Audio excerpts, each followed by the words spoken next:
Hello, everybody, and welcome to this week's episode of Fahi and Fracas, powered by Touchline Media Group.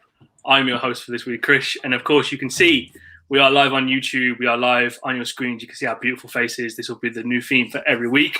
I'm joined by Harold, Fahi, and Mike. Fellas, how are you doing today? I am fantastic. How are you, Krish? I'm good, thank you. I'm good. Harold, Fahi? Not bad, not bad. Living life, 7-0 up.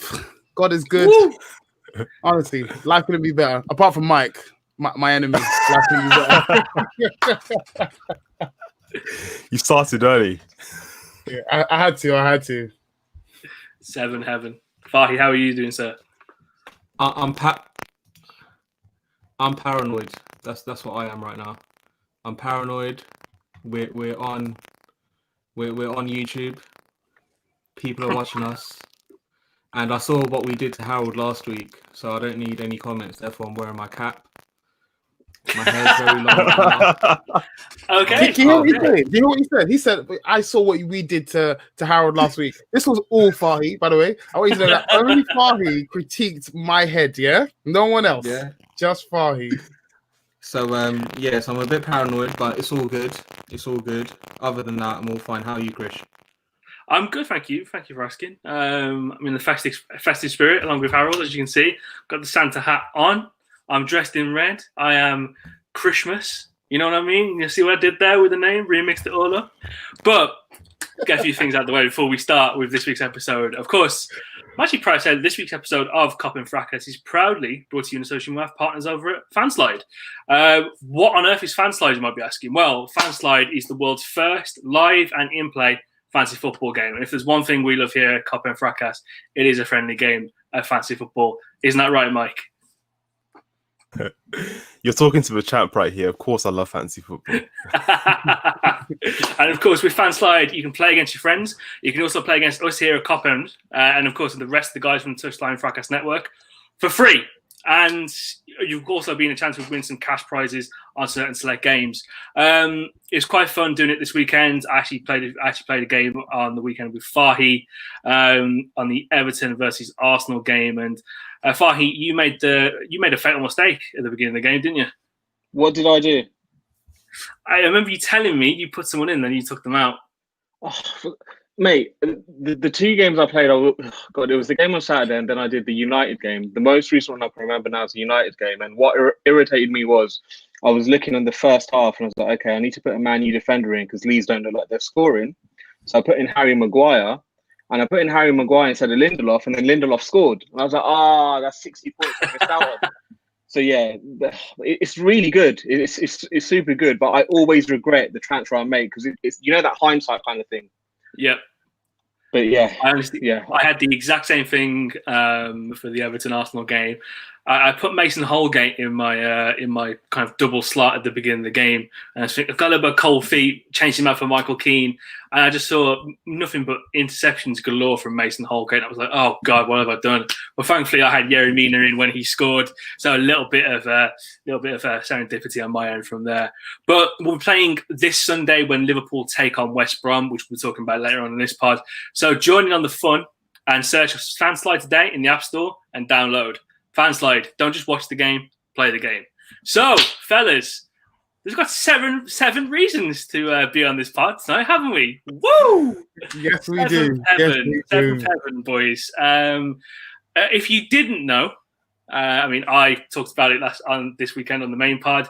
Me and Harold talked about it on the Patreon exclusive episode of Fahi and Fracas, which dropped literally about an hour after the game.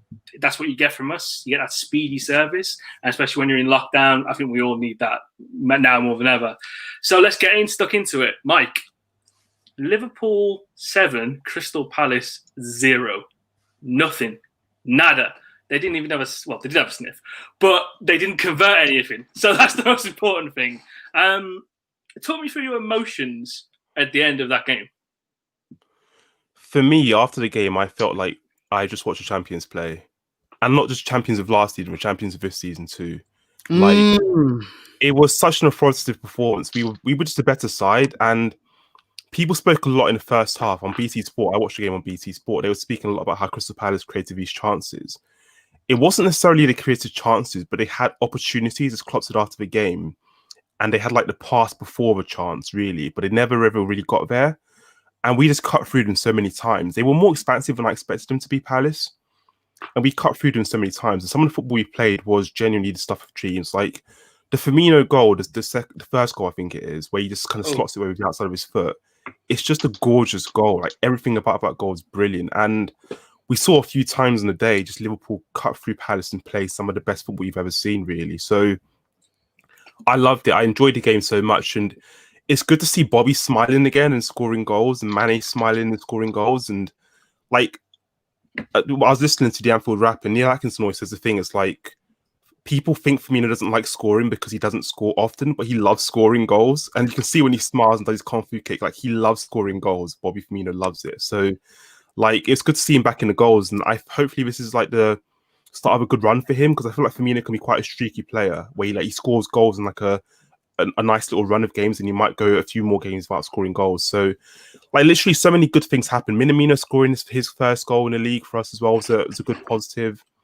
It's just a perfect performance, and like it's the performance of champions, because we did have to weather the storm at times. Like I said, Palace created opportunities. They did create some opportunities, and they did play quite well in spells in the game. But Liverpool rode those spells of the game really, really well, and ultimately just put together a footballing clinic. So no complaints on my end about the game. It was just a wonderful game to watch, and you always enjoy those games. And it's nice to beat Palace as well, because I've always been wound up by Crystal Ball. I hate that like memory of Crystal Palace 3, Liverpool 3. So whenever we get a chance to beat Palace and beat them handsomely, obviously I'm going to enjoy that. So, and I also have a few Palace mates as well. I went to school in Croydon, so I have a few mates to support Palace. So it's always nice to kind of rub it in their faces when we beat them too. That's what I like to hear. I mean, you can tell you can tell Mike is in the business that he is, because that is an eloquent way of just saying how fantastic we were at the weekend. I love that. I absolutely love it. A few comments we've got here. Brother Mariah, I hope you are well. I do have the touches in the box stats for Roberto Firmino. It was 2 touches and 2 goals. Woo! We will talk about him a lot more later on in the pod. We've got Els in the building as well. Els, how are you, brother? We're in a nice position here, because we did a pod a few months ago off the back of a soul-crushing, emasculating result against Aston Villa, to put it nicely, where we lost 7-2. So let's reverse that and talk about our goals, because the Minamino goal in particular, Fahi, I'll come to you on this one so we can get you off your phone. Even though I know you're doing important stuff. Exactly. How can you call me out? Ridiculous. Oh my god. The way he takes the chance, you would never thought that guy was someone who we has given the impression that he's lacking in confidence. Yeah, I'm laughing. I hate YouTube, man. Honestly, I hate YouTube so much. No, for sure. Yeah, no, the way he took his chance, amazing. The first touch, the second chance, and just the confidence in smashing it in bottom corner was beautiful. I'm really happy for him. Like he's been having so many. He's had such a difficult 12 months at the club, and there've been periods where he's looked sharp, and then he's either got injured or he's just been dropped, and he's not had a position to really play in. We're not really sure, does he play centrally, on the wing, up front? So, I think against Palace, the fact that he scored really early on boosted his confidence up straight away, and it just got him going. And you saw for the rest of the game how well he played. He just looked like a man that was about it. Like, he knew what his purpose was for that game. And I hope moving forward that Klopp continues to play him and utilise him in the same way. No, I mean, the way he kind of went through the rest of the game, and it was good for him to get the entire 90 minutes. YouTube is honestly the best. I don't know why we've not done this too, by the way, because some of these comments. I mean, Krish, people want to see the hair. People want to see the hair. Let's give them what they want, man. You know what I'm saying? I look like AJ Styles. This is ridiculous. You actually do. I actually do. What was I on about? Yeah, Minamino. The run he had in the second half was absolutely sensational. We need to compose ourselves because we're never going to get through this seriously. Oh my God. It's my fault, to be honest. It's my fault. Apologies. Keep going. As you were. He had such a rudimenting run in the second half where you look at it on the surface and we think he should have scored, but it's a bloody difficult chance, and it's so nice to see him getting a full run out. I'm looking forward to see him kind of kick on from now, because it has been a bit of an odd one for him with his time at Liverpool so far. I mean, we're all fairly sympathetic unless your name is Rob Mush, and then you just want to kind of like beat him with sticks. But yeah, I mean, I think he signed for the club at possibly the worst possible time when you think about it. As weird as that sounds, because he's had to integrate whilst living by himself, didn't speak English, and has had to learn that in the year he's been in the club, and was living for himself through lockdown. So in terms of like the mental toll that takes on him, it's got to be harsh. The second goal was scored by a man that we have we've talked about being a little bit heavy in legs and poor in form, Mr. Sadio Mane. Harold, I'm going to go to you for this one. Again, the goal of someone you never would have thought was looking out of form. Yeah, it's a goal I was really happy with. I did speak on the post-match pod that was actually my favorite goal of the lot. And this kind of performance, just to speak on overall performance just for a second, it was something that's been coming for a while. And I was saying how Fahi and I have been mentioning it for so long, and that when things click in this team, we waste so many chances. When things actually click, this kind of result has been pending for months now, and things just went really well. 8 shots on goal, 7 goals. It was absolutely fantastic. Sadio Mane, is a touch on him. You know what's interesting? I did think initially, I didn't say this at the time, but I really wish I did. Initially, I did think that he did look very leggy, did look very tired. However, he did have a little bit of a break. It wasn't very much, obviously, but he did have a little bit of a break. And I do think when he came back, he didn't look leggy. He didn't look like he was off the boil as such. I just think that he was just being unbelievably useless with the ball, and for lack of a better word. I had a mind blank there for a second. He was just like really wasteful, which he is most days, in all honesty. Just that normally he gives us that worldie of a goal when he misses an open goal or something like that. Yeah. That's typical Mane, isn't it? However, against Palace, I just think he was absolutely sensational, man. That touch and that finish, I really did feel bad for Guita, the Palace goalkeeper, because he didn't have any chance of any goal. They were just brilliant finishes. And big props to Mane. I was happy that he went off the pitch upset and annoyed. He should be upset and annoyed. These are our wide forwards who want to score goals, who relish in front of a team that looks like they are there to be got at. So yeah, man, it's great. Yeah, Sadio Mane looking incredibly vexed when he came off. That's one for your FPL possible triple cap there, because he's going to bang, and one for your fan slide as well. So remember that for the weekend when the game is on. Mike, this next goal, the third goal, the Roberto Firmino goal, you talk about poetry and total football. That goal was absolutely phenomenal. Talk us through it. It was perfect. Like Firmino's involved in the build-up play. Obviously, he plays the ball to Robertson, and the pass from Robertson doesn't look on when he plays the pass. I didn't see that pass at all, and he plays it in the space. And Firmino's first touch to kill the ball and then just take it in his stride with his outside of his foot.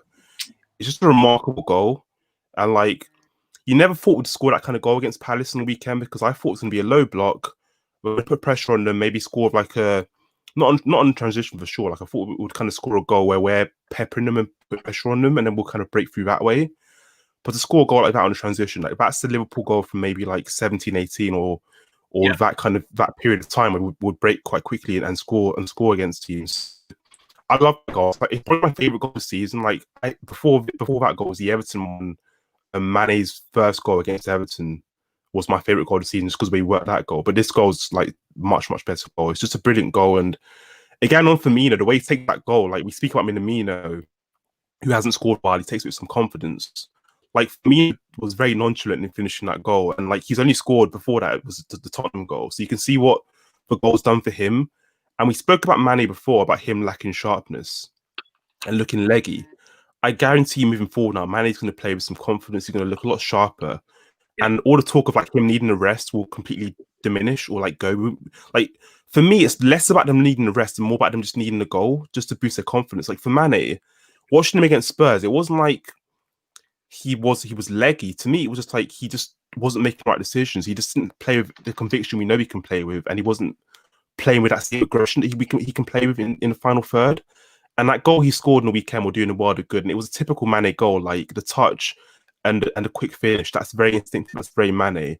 And I think we're seeing like the ominous sign for our rivals is that all three forwards are in form at the same time. And it's something I spoke about in the past, where it's like often it's been like two of the three or one of the three in really good form at one given time since the 17-18 season, where they all have an amazing goal scoring. But now what we're seeing is Salah scoring some amazing goals. Firmino's back in form, and Mane's back in form.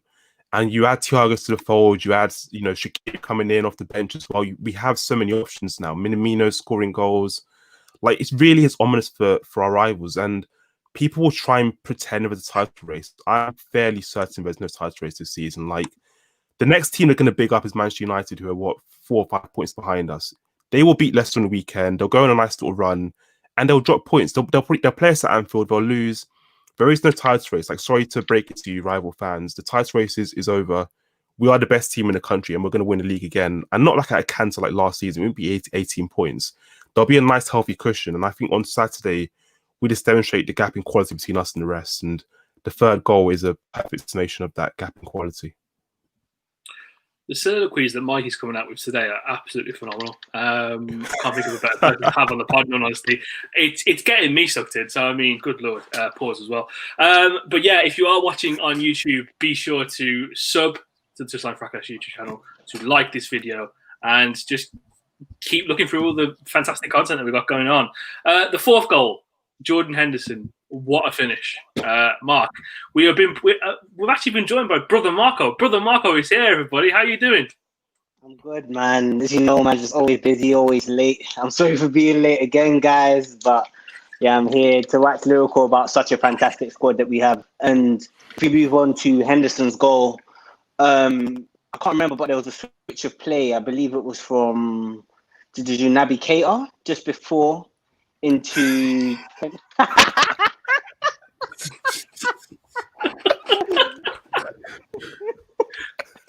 But there was a switch of play that went straight into Trent. Yeah, Trent. I believe Trent wanted to go take it on his right foot and cross it, but his touch wasn't that great. It went on his left foot and laid off for Henderson, and that was a beautiful finish. The weight on the ball to be able to lay it off for Henderson to hit first time was perfect, and to whip it into the corner like that was amazing. Henderson doesn't really show that type of ability too often, but 11 of his 27 Premier League goals have come from outside the box. So I was going to say, you say what you would about Jordan Henderson. When he scores, they are bangers. They are top draw stuff. So, I mean, Mike, Jordan Henderson, top 5 midfielder in the world? Top 5 midfielders in the world. Harold, you wouldn't like to hear this, but Jordan Henderson is one of the best midfielders in the world. He is world class. Farouk, this is for you too. You're listening. You're going to listen at home tomorrow morning, maybe. Farouk, Jordan Henderson is top 5 midfielders in the world. I'm sorry, there aren't many better than him. Like, jokes, I'm not even joking here. Like, Jordan Henderson, for the last 18 months, has been playing at a level maybe only Kimmich, De Bruyne, Thiago can compete with that level he's been playing at. Honestly, he's out of this world. And people don't like to praise midfielders like Jordan Henderson because they have like quite obvious technical deficiencies. So like Jordan Henderson's not going to pass the ball like Thiago or De Bruyne, but he's maximizing his ability week in, week out and putting together world-class performances. Like we are watching one of Liverpool's best ever midfielders week in, week out. He is top 5, like no doubt about it for me. Howard, what do you think? He put Harold on the spot, baby. Man, that is hilarious. Here we go to the very honourable gentleman, Mr. Harold. Your rebuttal. If I speak, I'll be in big trouble. So I pretend. There's no way, as we grow as Cop and Fracas, that Mike. See, look, this is why Mike is my enemy. He wants to put me in a position. Where I speak badly about our captain of the club. No, I won't do that, Mike. I'll reserve all comments to our private conversations. For this conversation you want to have, please wax lyrical on Jordan Henderson. He deserves it. And well done on coming second in the awards ceremony for the Personality of the Year award. So yeah, that's all I have to say on you, Jordan. Great job, man. Keep it up.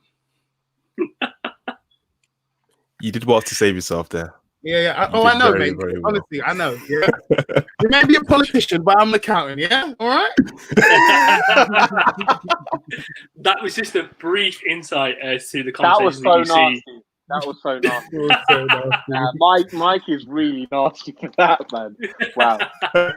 that was literally a brief insight to the conversations that we have in the Touchline Fracas, in Touchline Fracas Discord channel on the Carpen server. So if you are wanting to get involved in conversations just as that, if you want to flog Harold, if you want to flog Mike, if you want to flog me, then join the Carpen Fracas Discord channel. We'll post the link soon.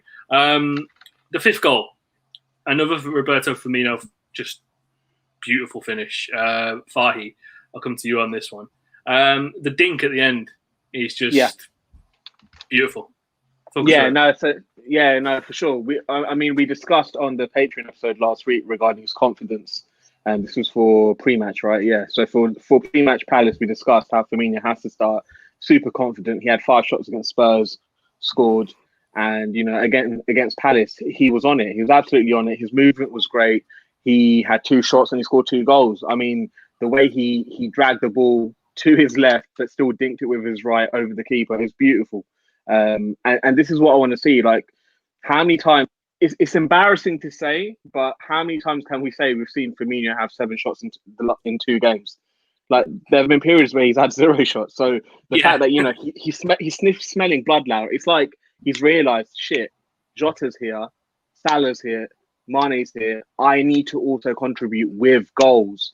So it's like he's got extra energy in him now, and he he's been rested for a while as well. It's not like he's been starting every single game, and it just seems like the Bobby Firmino of old. And I'm looking forward to seeing what he does against West Brom. No, completely agree. I mean, we'll talk about a little bit more on Firmino shortly, but I think that competition, the healthy competition, not just being afraid of Divock Origi being the understudy, has been the shot of the arse that he's definitely needed to kind of kick on his form. Yeah.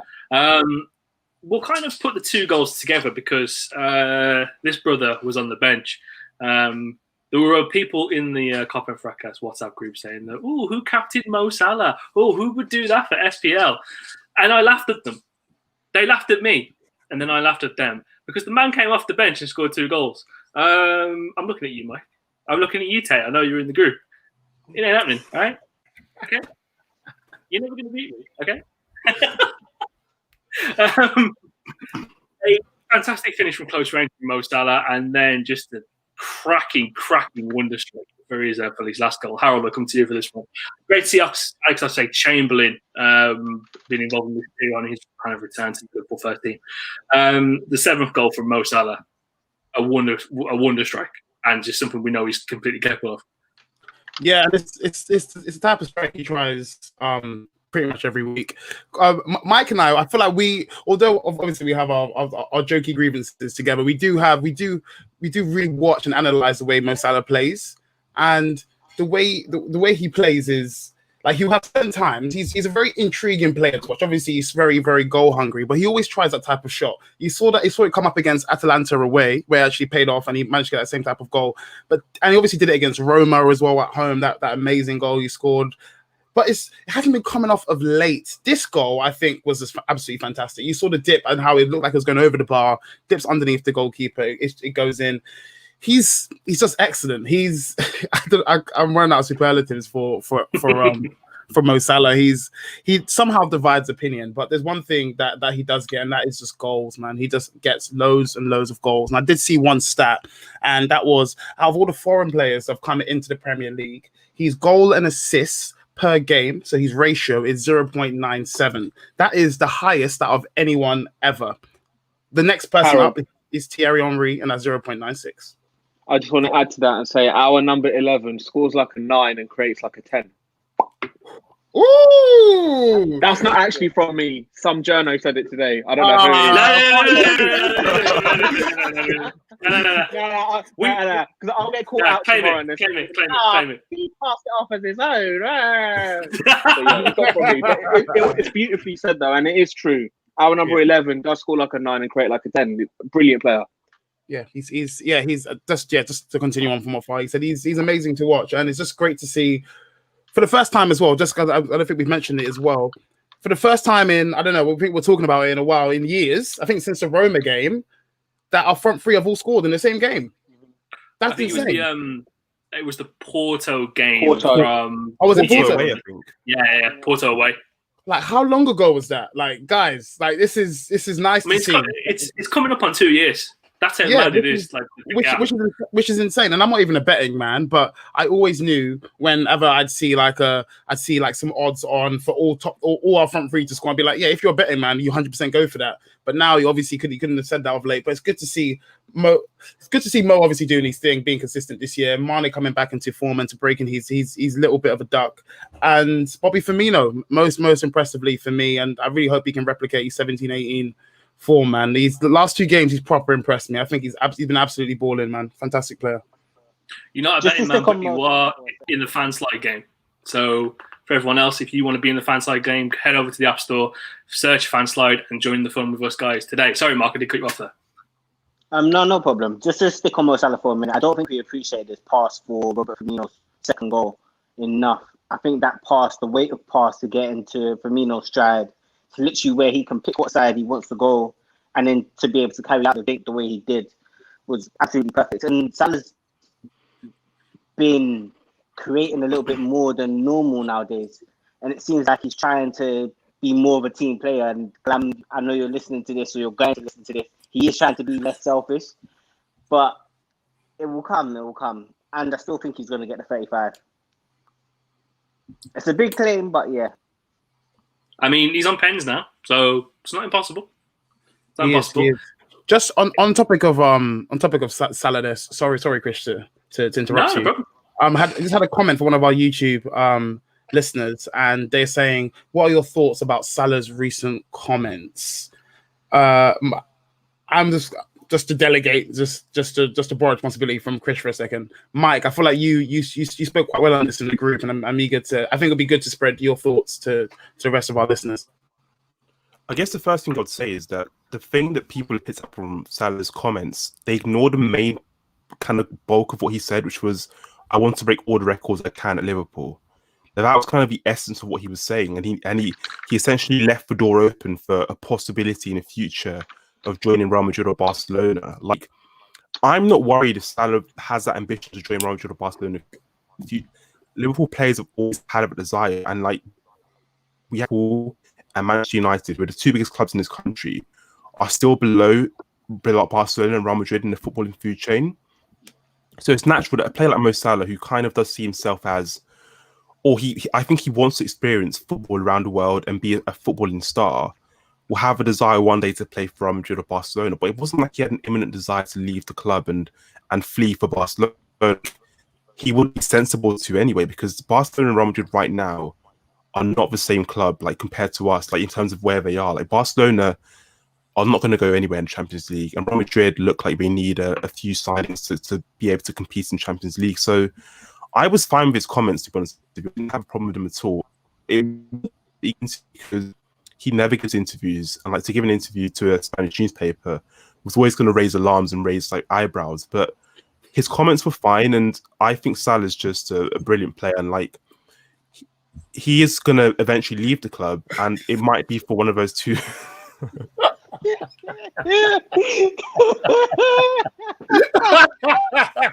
Okay, wait. For those of you listening on our DSP, you don't have a clue what's going on. So, as Christian said initially, we are live on YouTube, and there are. We are live, baby. We are live on YouTube. Live.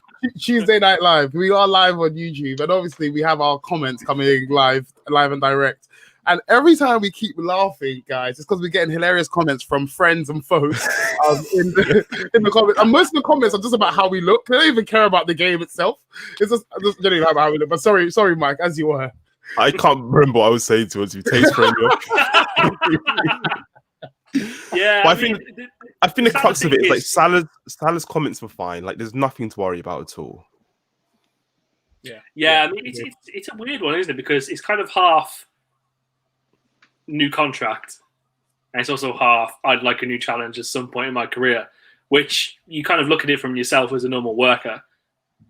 It's something you aspire to in your normal personal life. So to have that in a footballing sense makes complete sense.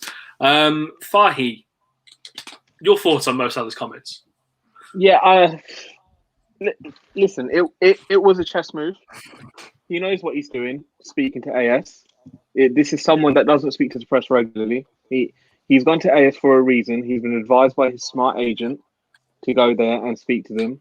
And, you know, it's not to say that he wants to leave, but ultimately he's pressurizing the club on trying to sort out his contract. He's got 2.5 years left. He's on 200K a week and he wants to earn more money. And ultimately he's putting himself out there and he's basically kind of posing the question of, you know, could Salah leave? Could Salah get another move?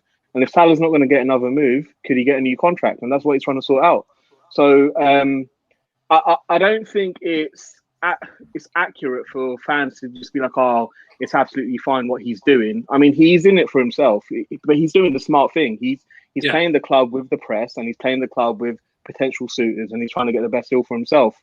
And I'm sure there'll be other interviews coming out soon. He's going to brief his friends to talk as well. But you know, this is modern football. This is what footballers are like nowadays. And I don't have a problem with it. But you know, we need to accept it for what it is. He's playing the club and he's trying to get a new contract. I mean, it's not too dissimilar to the Pogba stuff in a sense, but it's just on a lesser scale because you know what Mino Raiola is like as an agent and the different effect that has to Manchester United when his comments come out, as opposed to Mo Salah. We see it as a bit of a chess move. We did have a fantastic question coming from Tay. Where do we realistically think Mo Salah will go? In the current state that football is in, where money is fairly scarce at the moment, clubs aren't making as much money as they can, the possibilities for a Mo Salah transfer for not only this upcoming winter, but next summer as well, in my opinion, are drastically slim. So you look at Barcelona, they've got fuck all in terms of money. They need to shift more players before they can bring players back in. You look at Real Madrid, they reportedly brought in only about 300,000 in revenue from their annual meeting, which is drastically down from what they had before. Their losses are insane. And again, what do you mean 300,000? That's how much they brought in. I think I'll double check the figure. Do you mean in terms of ticket sales? I'm trying to understand what the 300,000 is for. You guys keep talking. I'll find the figure. Okay, cool. Yeah, I just want a bit of clarification. Otherwise, listeners will get confused. I'm like, what? 300,000 is really low, man. Yeah, it's really low. Just to add on Madrid, Krish, I think that the reason I don't think they'll sign Salah is Hazard. Hazard has some brilliant years in the Premier League, and they signed him at age 28, 29, I think it is, and he's gone on to have these injuries, and they've just signed Hazard slightly past his peak years, and I think Madrid historically have for the past 4 or 5 years anyway. So you look at the players they signed, James Rodriguez, trying to think who else they've signed in this period. Most of the players they do tend to sign, and Hazard was a deviation from this, are age 24, 25. Isco. So I don't. Isco's another one. So I don't think they're going to try and sign Salah, especially having seen Hazard and the situation with Hazard. I don't see Mo Salah now.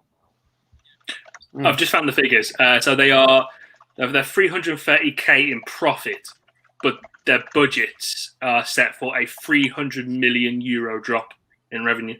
Okay. Yeah. So I mean, that is insane. And obviously, they got the costs with the Bernabeu that they're renovating at the moment too, which again we'll add on to that. The only really, I feel like PSG's option as well. You know, sorry, Dan. Yeah, I feel like PSG is a good shout. People can actually afford them. They just when you're funded by, I guess, an entire country. Literally, what's money to you? So yeah, Juventus as well. Juventus and PSG probably the two. Yeah. I think the PSG deal would be obviously contingent on Mbappe and what happens with him. I'm not even thinking. I'm not sure it is. You don't think so?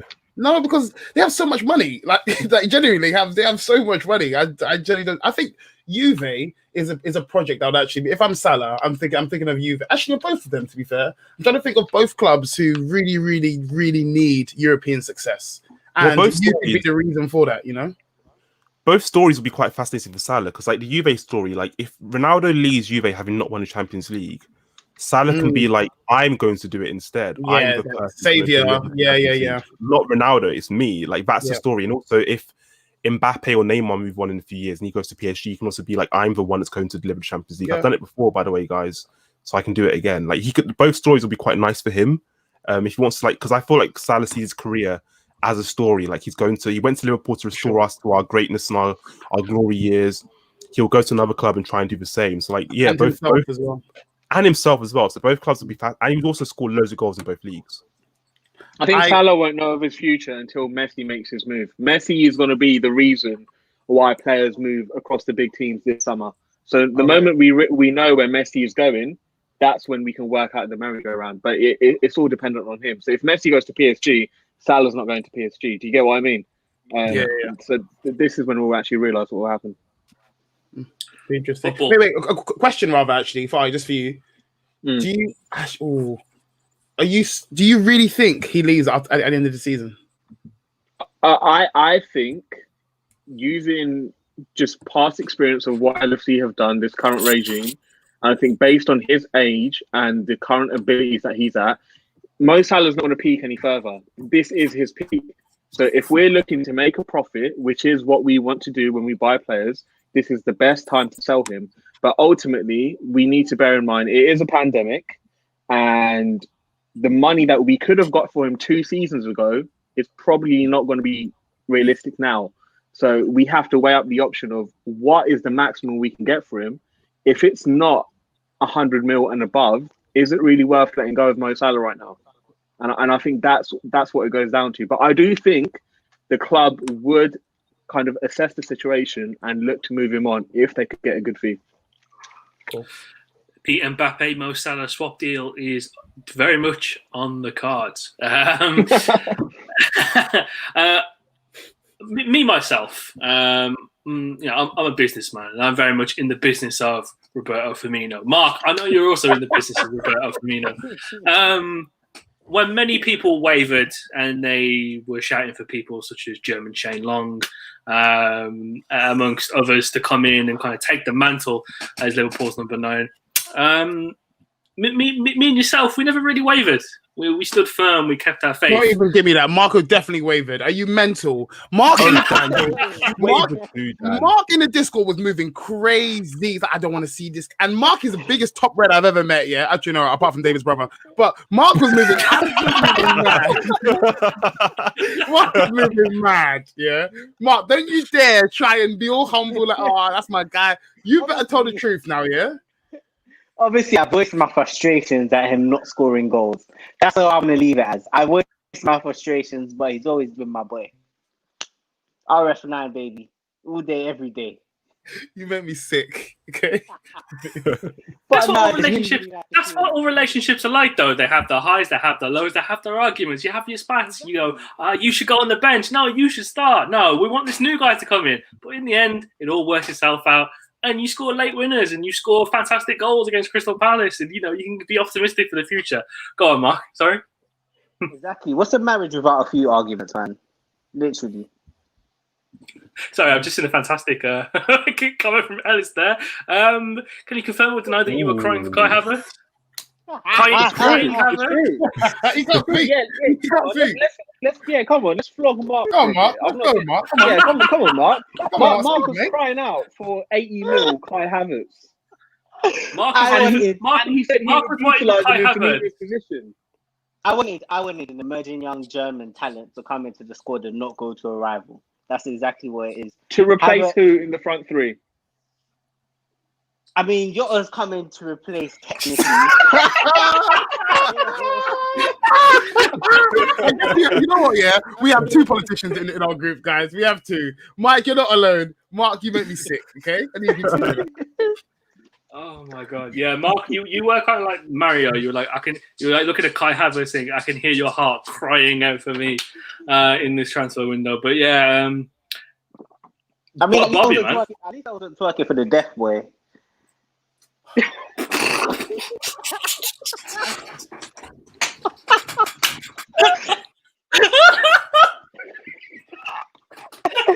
Listen. That is Krish's fault. That is Krish's fault. This is the agenda Krish started because one game Werner didn't like the sound on the pitch or something, and ultimately this is what everyone is now running with. He sat down like Todd Flanders and went, "Oh, my freaking ears!" That's what he did. I've only seen the clip. I've only seen the clip of it, but I still think if Timo Werner played for us, he would do very well. But you know, we can run agendas because we all hate Chelsea. I agree, by the way. I agree as well. But at the moment, he's got the same amount of goals as Robert Firmino, who isn't playing that well. Well, hasn't been playing that well until recent. He actually has 1 goal less, by the way. Oh, so in the league. Mad. Okay. So, Krish, I'll go to you as the advocate for Bobby Firmino, and with the current form that you're seeing. I am Asian Paul Heyman. Yeah, go on. Yeah, you are. So, what are you expecting between now and the end of the season in terms of goal return? Let's say in the league. In the league, yeah. I boldly said going off last season's XG, it would be around about 14-15. Yeah. If he ends up with 12-13, going off his current form, because I mean we're still not halfway through the season yet. So I'd say if he bags 12-13 goals, gets 7 assists, for me, that's a really good return. Mm-hmm. 12 or 13 goals would be really disappointing, I think. So that means you're essentially thinking he's on 5 goals now. He's going to score 7 between now and the end of the season. Yeah, but I look at it in terms of the split. So Salah's more than likely going to score the majority of the goals, as he does. But if Bobby gets so I'm looking at it from a half point of view. So at the moment, you've got Salah who's on 13 goals, you've got Jota who's on 5, you've got Firmino who's on 5, and you've got Mane who's on 5. So if both of them keep coming up with that current total, I'll be happy with that. Yeah, but Chris, I can understand if you look at it on paper and say it's 13 goals, why you'd be disappointed. But then, Chris, if you think about just how many games we've got left, so we played 14, we've got 24 left, yeah. So, if you just work it out really quickly, that is, if he scores 7 goals, so he scores 7 or 8 more goals. That's about 1 in 3 for the rest of the season, or just under 1 in 3. How is that? Are you saying that on the back of maybe not so much of a good year last year? Maybe it's just a downturn in form recently. Obviously, he's started to play much better now. Or are you saying that respectively? That's just the expectations that you have for Roberto Firmino? Respectively, more than anything, because he's not. At the end of the day, for me, still, he's not a primary goal scorer. That is on the shoulders of Mo Salah. So if Bobby put himself in more positions to score, as he did at the weekend, I mean, granted, both of the goals of the weekend were absolutely superb goals, and you're probably going to put yourself in those positions every single week. But this is the thing with Firmino, he's not prominent in the 12-yard box as a traditional number 9 normally is. So if you look at a guy, you look at Calvert-Lewin. Calvert-Lewin's got 11, 12 goals this season? How many of those have been outside of the 12, 18-yard box? None have been outside of the of this is it the 6-yard box within the 18-yard box? none have been outside of it. That's something else, man. You got to credit Everton with that. So he's a real fox in the box, that guy. Yeah, man. This is a guy who's all over the pitch. So if he's facilitating more and his XG, be a bit more technical, if his XG chain is fairly high at the end of the day, and he's having an active contribution in more goals, for me, I think that's completely fair. But again, when we talk about the need for more goals, 13 goals would be a massive increase from what it would be last season. Would that about +5? Well, again, we're saying that was a down year for Bobby, and this one would be an increase. So, okay, just to add to what Chris was saying, Bobby's never really been a prolific goal scorer, full stop. I think his highest with us has been 12, I believe, which was 16, 17. No, he's got 15 in the league before. Okay, 15 in the league. If he gives me 15 and 10 assists, I'll be absolutely happy. 8 more goals, that's a lot, bro. More appearances. and 10 assists. I'm all right with that. Especially with what Chris had in mind, that we have 2 shooters on the team already. This is what I always say to Julian whenever he was saying, get Robbie Firmino at club. Like, we have 2 shooters already. Most clubs don't have 2 ridiculous shooters that will go up for 25 goals a season in the league. But we have Sadio Mane and we have Salah who are capable of doing that, sorry. And then we have Firmino who can chip in with double digits. And we have a few midfielders in Oxlade-Chamberlain and now Jota, who's a forward, not a midfielder, but someone else who can chip in with maybe another double-digit figure, or Oxlade with another 5 goals, somewhere in that region. We have quite a lot of goals throughout the team, so I'm not too worried about Firmino's tally. It's more about his performances. I want good performances each and every time he's on the pitch. And I want him to contribute in some form or the other, if it's a goal or an assist, whatever. So my critique of this team has always been about, certainly in the last 2 years, since 17-18, about us not being clinical, and we don't take our chances. Like, Paris was an example of a game where we took all of our chances practically. And I think the reason why I want Firmino to score more goals is because he wants to score more goals. Like, Bobby Firmino wants to score goals. Agreed. And also it helps us being more clinical if Firmino's scoring more goals, because last season what we saw with Firmino is he took loads of shots, but he wasn't converting those shots. He wasn't finishing well.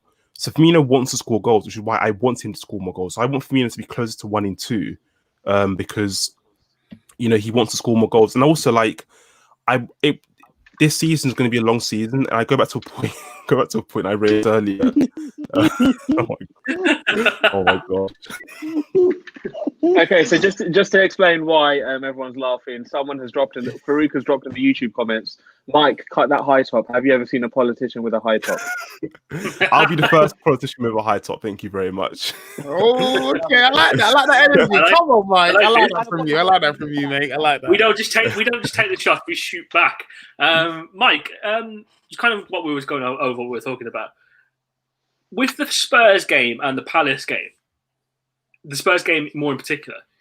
Did you find Firmino in more favourable positions that were inside the 18-yard box? Because for the Spurs game, I felt like I did.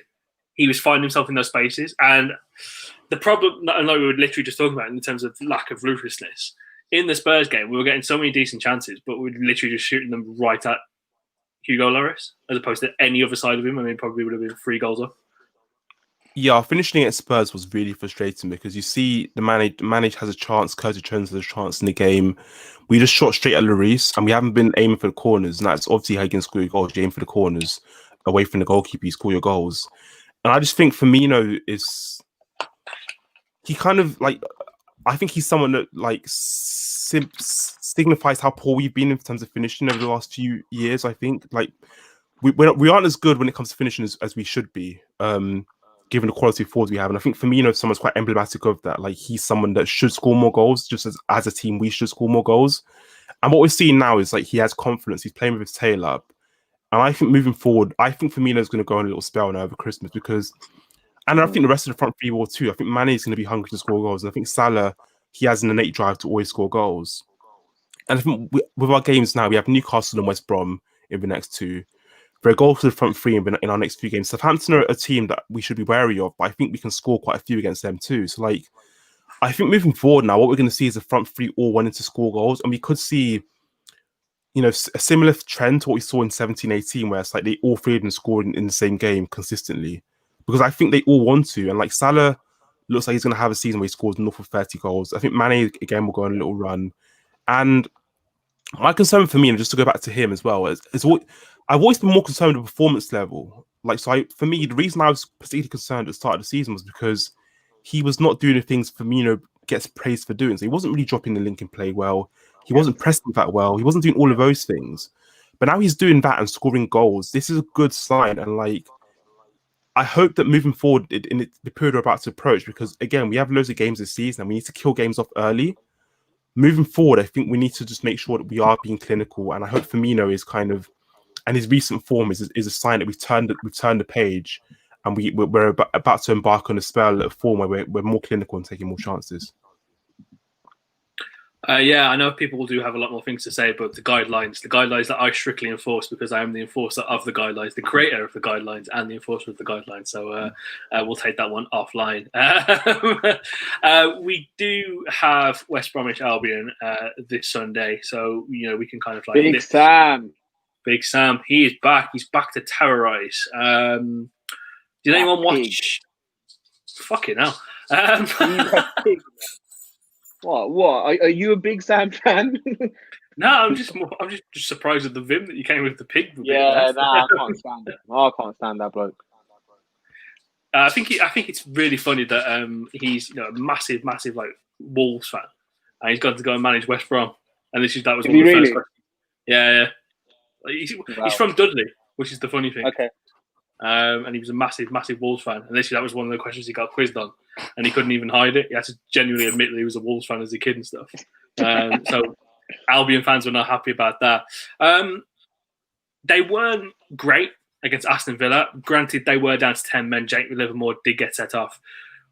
He'll have a lot more time to train with the team, kind of get them in that bastard style that he wants them to do, sit back and try and grab a goal. We can expect, I can fully expect we'll see some Hal Robson-Kanu at some point because, I mean, if there's one kind of striker that Big Sam it's Hal Robson-Kanu. Marco, as the resident writer of the pre-match previews, the Op Watch, which you can find for free on our Patreon page a few days before the game starts.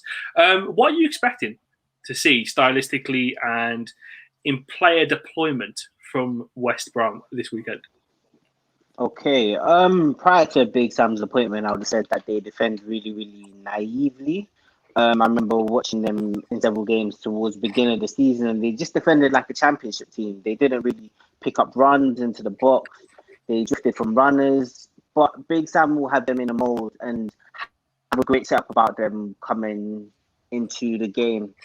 I believe that it will be a low-scoring game just because new managers tend to have an instant impact on most clubs, even if it is something like the first game and then they go on a run of losing every single game. But in that first game, there is always that boost when a new manager comes along. And being that Big Sam is a really, really defensively astute manager, I believe that will be on the defensive end, and he will set up in a way to make sure that they're hard to break down. With us playing so well going forward, that might not be a problem at all, and we might cut through them quite easily. It also depends on who we start. Being that it is West Brom, we could see some rotation. We could see Firmino start again. We could see Oxlade-Chamberlain given some more minutes. So it could be one or the other. It would be a really, really low-scoring game, or we could absolutely blow through them and take advantage of that naivety if it is still there. In terms of player deployment, I don't know the team in and out yet. The Op Watch will be done in the next few days or so. So I'll do my little scouting on them and see who I think will be danger men in the team. But Alan Grant looks okay going forwards. But again, he's the championship level striker. I don't expect him to trouble us too much, especially if we start with the defensive duo of Matip and Fabinho. I know Matip could be afforded rest, but I do like the consistency of two centre-backs playing together and building up that understanding as much as possible. So we'll wait and see how Big Sam sets them out and what we can do to break them down. But I do expect to win, no less. Yeah, no, I think that's completely fair. I actually disagree with Markin, but I do think there are goals here for us on Sunday. Like as I said, the front three have clicked into form at the right time. But also something we haven't spoken. I've not heard anyone speak about this. Maybe it's because I picked up on it, and maybe no one else did, or maybe people don't agree with me. I think the fullbacks are back in form, like Trent, especially after his injury layoff. On Saturday, I thought he looked a bit sharper. Like for me, he was involved in a lot of the goals. Like if it wasn't the assist, like for Henderson goal, he'd get the assist, but he was playing the pass before the assist. And I think that like moving forward, the fullbacks are back in form. Henderson's playing well. The midfield are playing quite well, and also we have our front three back in form. So this could be a really high-scoring game, I think. No, I actually kind of agree with both of you because it just depends on It depends on how long the Big Sam's going to have on the training pitch with these guys and how quickly he can drill them. Considering the question that we've just seen in the comments, it's quite an apt terminology I'm using there. But I also do think, just considering how they played against Villa, and granted they were down to 10 men, they lost possession so much in midfield. You consider the team that we have and how ruthless we can be. I've said it for the majority of this since we've signed the fella, and hopefully he returns to training this week and does have a chance to feature. But Fahi, I'll come to you on this. This just seems like the perfect game for one Thiago and Cantara. Does it not? Against West Brom? Yeah. Are you mad? They will break his leg. Kill him. Nah. Not against Big Sam. Nah, that is literally the worst. I'm completely opposed to that. I think that's the worst game to bring him in. Literally, fuck off. Burnley's the worst game for it. If anything, Big Sam, that pig. He's gonna clatter. He's gonna make sure Thiago's clattered. Nah, man, you don't risk him there. I mean, I get your logic, but nah, I can't do it. Not against Krish, Sam. You know what I would do? I'd bring him on if we're like 2 or 3 goals up. You bring him on with 20 minutes to go and let him have a run out then. But I don't think you can start Thiago against West Brom. This is my thing with these 2 upcoming games, because you look at how both teams are set up stylistically. I mean, I watched Newcastle against Fulham. I have no idea why. I was bored. Fuck all else to do. And Newcastle were diabolical. Fulham were all over them. So I think Thiago in that setting as well would be absolutely fantastic. I think there is a very good case for Naby Keita to be starting this game. Much like a car in the winter. Took a while for the engine to get going, but when it got there, he was all revved up and good to go. And performing well. Was so press resistant. He was breaking the lines, and he was a really impactful player. Harold, we do have a piece. We do have a Patreon piece coming up on Naby Keita that will be up on our Patreon page tomorrow by one of our Patreon subscribers, Simeon. So be on the lookout for that. Harold, just keeping with the Naby Keita chat for a second. A, would you play him against West Brom? And B, do you think these set of fixtures we have coming up and with the rotation that will be needed, he'll be a key cog in some of these games? Okay, I'll answer the first part first. Naby Keita. Naby Keita, where do I start with him? It's a love-hate relationship with Naby Keita. Obviously, I think the quality there is I think it's respected. I think a lot of people realize that he does have the ability. Obviously, it's the availability which is coming into question. I say we should play him against West Brom, but I mean he should generally be playing every game. Like he's of that ilk, he's of that quality where he should be playing every single game. He is necessary, he is needed to break down some of these low block teams. No doubt West Brom are not going to come to I'm not going to come to Anfield and start playing Bielsa football. So he should play. He should play. This is another opportunity for him to show his worth. I hope he can have another game like he did against Bournemouth. Obviously, Bournemouth made it very, very easy for us against them last year at the Vitality Stadium. But yeah, his quality is there, man. I mean, I feel like I'm flogging a dead horse when I speak about Naby Keita. In all honesty, I think all of our thoughts, even his most trusted supporter, and Marco, he's still a bit like, you know what. In fact, you know what? I take that back. Marco special. The rest of us understand that Naby Keita just may not be he's just not going to be the guy that we thought he was, unfortunately. But yeah, why not? He should definitely start. And you mentioned about the games coming up. I don't remember off the top of my head who we have coming up. I know we have West Brom. I know we have Newcastle. I know we have United.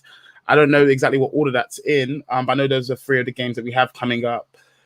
Look, if he can stay fit, then he's obviously giving questions to Klopp, but that's just the question, isn't it? When he does play, he does look like he does have some spark to him. When he doesn't play well, he normally comes off injured, and that's genuinely it. I don't have much more to say on Naby, unfortunately. I hope we can just get a run of games together, but honestly, it's looking really, really tight for him at the moment. With obviously Ox coming back into the picture, Thiago coming back into the picture. Klopp is like, and obviously Jones has come in and he's done such a good job. Klopp is probably thinking to himself, mate, let me play some players I know I can rely on, and they'll last the whole 90 minutes and they won't go out like Ndombele on me, So yeah, that's it. On Man. on Naby, I actually think he could be valuable to us moving forward in the next few months. Like he's someone you want to play against the low blocks, and no one can doubt Naby Keita's quality. Like for me, the main concern with Naby Keita, as Harold has highlighted, is availability. Like when we saw Naby Keita towards the back of the last season put together a spell of games, he was probably our best player. So post lockdown, Naby Keita was probably our best performer, and that's when he plays consistently and stays fit. So like, there's no doubt about his quality. We all know he's a quality player. I'm just hoping and praying he can stay fit between now and the end of the season, because I think if he does stay fit, we're talking about how good Keita is. So it's important he does stay fit, and hopefully he can contribute between now and the end of the season. Yeah, and if not, we can recoup some value on him if he leaves at the end of the season. So there we go. West Brom. It's a weird one. They've been playing Branislav Ivanovic, who is like 900 years old and looks 900 years old. So I feel like there's definitely goals there to be had, but obviously it depends on the time that Big Sam's going to have on the pitch with them. But yeah, no, look forward to that one at the weekend. As it is the Christmas season. We are a few days away from Christmas. One of the things that we like to do in Christmas time is we like to get some presents for our loved ones, and we are fastly approaching the winter transfer window. Do you guys expect there to be any kind of signings this winter? I mean, we've already had the reports come out. We've linked to a few players, some lads from Lille. But from what I've seen from players from Lille, I don't want any more players from Lille. Thank you very much in the Premier League. One of them cost 72 million quid and he's fucking shit. I love how you literally never mince your words, Gudan. That's just, it's great from you. I've literally got physical data that says he's been shit. So, all right. Anyway, moving on. But I mean, we've all been very vocal, and this goes back so many months in regards to the one area of the pitch that we feel like we need to strengthen then. And by God, do we still need to strengthen it now? Centre back. Now, it's an odd one because we did a Patreon exclusive show where myself, Mike, Ellis, and Marco discussed. We did a little bit of a shopping list of centre-backs that we discussed. So out of those 4 centre-backs, we discussed Droughts, Upamecano, Ibrahima Konate. Mark, who was yours again? Sorry. I can't remember who it was. Jonathan Tah. Jonathan Tah, that was it. Johnny Tah, our lad from Bayer Leverkusen. And Ozan Kabak. Now, because we've drawn Red Bull Leipzig in the Champions League and we're playing them in February, I don't think those two are any viable options for us anymore. So, I want you guys, Mike, I'll start with you. Centre-back, do you think we'll buy one? And who do you think it'll be? So I'm increasingly skeptical that we're going to sign centre-back in January. We haven't been linked heavily to any, and I know we do operate in a very secretive way. So, like, our links to a player might emerge like 24 hours before they sign. But I don't think the fact there's been no noise about a centre-back would lead me to believe we aren't going to sign one.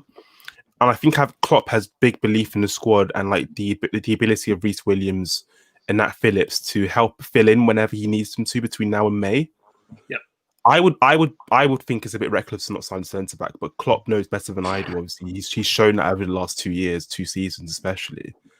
I would want us to sign the Ajax player, Schur, if we were to sign one.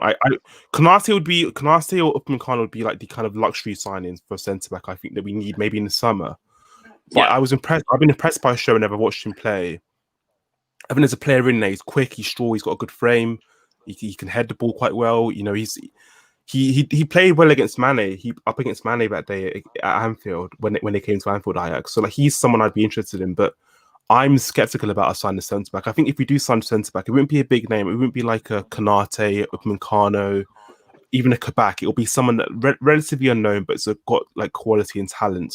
Probably someone who's a younger centre back, maybe 20, 21, who can come in, play a few games, maybe rotate with Reece Williams and Fabinho, Matip, etc. But he's not going to be a mainstay between January and May. So it will be a young centre back. But again, I'm not convinced we're going to sign one. Fahi, I'll come to you on this. Centre backs.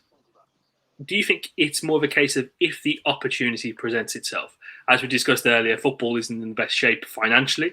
You've got clubs in Germany, and more importantly, you've got clubs in France who are, I mean, to put it in uncertain terms, those brothers starving for money, and they could be selling off assets at a lower rate. Do you think it's more of a case of we have a shortlist, and if the opportunity presents itself, we'll make a move into the market? So there's been reports of Kabak. Obviously, a friend of the pod, Chris Williams, confirmed that we had an interest in Kabak, had some initial talks with Schalke at the time, but they wanted north of £30 million, which we weren't prepared to do at the time. It's now coming out they want around £10 million as their financial situation has worsened and the team seem on the verge of relegation. Do you think, just to go back to my earlier question, do you think it's a more case of if the opportunity presents itself, we'll make a move? Yeah, no, I think we're definitely looking for a centre back.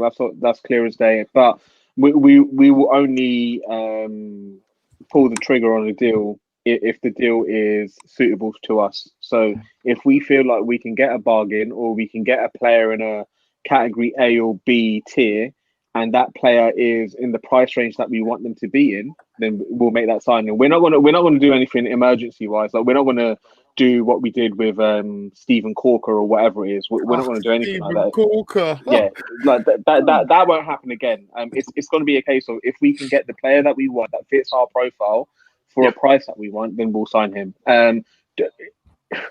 I think we will sign someone in January. I think we've probably already prepped it up already. I think it's ready to go. Who it's going to be, I don't have a clue. But I do think we're going to sign a defender in January. If we don't, it's criminal, in my opinion. It's negligent.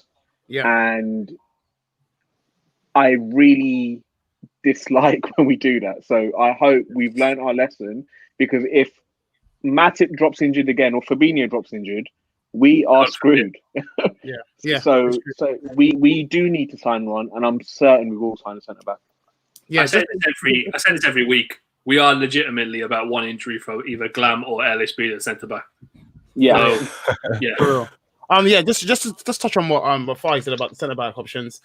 Yeah, he took the words out of my mouth. I was literally about to say it would be gross negligence if we didn't actually look to buy a centre back, and not even for the fact that say for instance Matip goes on a great run of availability. So just as he did at the end of the 18-19 season, where we went on that really long winning run, and he replaced Gomez at the back, and he was great there. If he does that again this season, great. However, you have to weigh up the opportunity cost as such as to the I wouldn't say the likelihood, just like how bad the repercussions would be if you didn't have a backup already set. Obviously, going on like as support, as backup, as to what you've seen from Matip so far in terms of his injury record. Just to say that, God forbid something happens to Fabinho. I think it'll be so ridiculous. I think it'll be so negligent. It will be so misplaced. It'll just be ridiculous. Like I'm losing superlatives, but I just don't think it makes any sense at all. I don't really care who we bring in. I believe, and I only say that because I do believe in Liverpool's recruitment process as of late, let's say, and there's the options there are available. I do think there's loads of options available who are very, very competent. The option that Mike spoke of, sure, he reminds me of De Ligt with just a bit of pace. He's very aggressive. He's very in your face. He looks like him. That also helps as well. And we also saw how De Ligt has been playing this season. Actually, been playing quite well, and as opposed to he's not so good last season. So, look, there's players available, but we need to bring someone in. And don't get me wrong, we shouldn't sign a player for the sake of it. However, the repercussions or the negative downsides as to not signing someone outweighs the benefits of keeping the players that we have. Hopefully you get what I'm trying to say here. I think there are enough players that fit the profile for us to be able to sign in January, and they're not at big clubs either. I mean, Pershers Ajax is a big club, no matter what anyone thinks of the Dutch league. They are a big club. In terms of our other targets or players suitable in that criteria, there are players available. So I don't feel like it would be a emergency kind of signing. I'm going to throw a name out there, and I'm probably going to get pelted for it, but I know he was in the category B list that we grade in players. James Tarkowski of Burnley. Not the most glamorous name, But Yeah. as I see it, it's someone you could bring in. I mean, he's got 1 year left on his contract. You probably bring him in for 25 million. And if you want to sell him off in a year, 18 months' time, there'll still be suitors there who want to pick him up. West Ham, Actually, Dan, question. bite your hand off. Is he the centre back? Is he the guy who spoke out when the Burnley fans drove over a banner during the Black Lives Matter? That was that him? Ben Mee. That was Ben Mee. Okay, yeah, then no, I don't care about Tarkovsky. I'm sorry, mate. I don't give a damn. he can just stay right where he is on Tyneside. I'm good, man. I'm good. Christian, my thing with centre backs from like Burnley and clubs like that is I don't see how their skills can transfer to a team like us. So like Burnley play a low block. I agree, brother. Yeah. I don't. So if he was playing a more expansive brand of football, where I can see him build play from the back and be involved in the first phase of build-up play, and see how he plays when he's able to have time on the ball, etc. I'd be more keen to pass judgment on him whether he can play for us or not. But we see him play a very different style of play to the football we play. He's not really involved in the first phase of build-up play, and if he is, it's to play a long ball to centre forward. I just don't see. I can't judge him as a Liverpool centre back based on what I've seen so far. I'm very reluctant to sign players that don't play anywhere near the way we play, especially centre backs, because our centre backs it's a very specialist position for us. You have to be a good one-on-one defender. You have to be quick. You have to be good on the ball. You have to be good aerially. These are all things that you need to be. And I'm not sure Tarkovsky's quick based on what I've seen. I'm also not sure if he's good on the ball because I don't really get to see that side of him because he plays for Burnley. So I would much rather someone like Schurz or someone who plays a progressive style of football where we can actually see, okay, he has this skill set and he plays for a team that build from the back and he can transfer these skills to Liverpool and improve as a player. I just find it hard to judge players that play in low block systems. Yeah, no, I completely agree. I think you've got that category of player in the Premier League. You've got your James Tarkowski's, your Lewis Dunks, your Jamal Lascelles. They're all kind of in that mix of player where they're clearly very talented centre backs. But would they do, would they fit the bill in terms of in terms of would they fit the bill for Liverpool? I think it just wouldn't happen. For me, if we can get Kabak for 10 million quid, I think you do it every day. I'm a Kabak fan. I could be Paul Heyman for him as well. The stable just keeps on growing. Just before we move off transfer signings, I also think we're going to strengthen 2 other areas. So I think we're going to agree a deal for a midfielder. Not sign, but agree a deal for summer. I also think Origi leaves this January to go to Wolves because of Raul Jimenez's injury. I think they're going to apply pressure and try to make a £20 million signing. And then we could see someone come in. But the Minamino playing well. What's that based on, Mark? What's that based on? Vibes? Trust me, bro. Sorry. You know what I mean? In Mark's defence, there was an athletic piece that came out last week that Wolves are ready to make a move for Divock Origi. All right, then, Mark. Come on, man. I'll allow you this time, Steve. No, I'm just teasing Marcus, to be fair. Like I do think him leaving in January. I do think him leaving in January is like a plausible option, and I think it would make sense for all parties. Like Origi's time at the club probably came to its natural conclusion this summer, and he should have moved on in the summer. And like now he's here, and I think Wolves would be a good move for him. Like Wolves would suit him. He would score loads of goals there. He won't score loads of goals. He'll score goals, but not loads of goals. Yeah, it becomes a bit of Liverpool folklore. It becomes kind of like what the older generation kind of thought of David Fairclough and guys like that. So we're gonna close off the pod with a question we've had from Timmy from Mugger.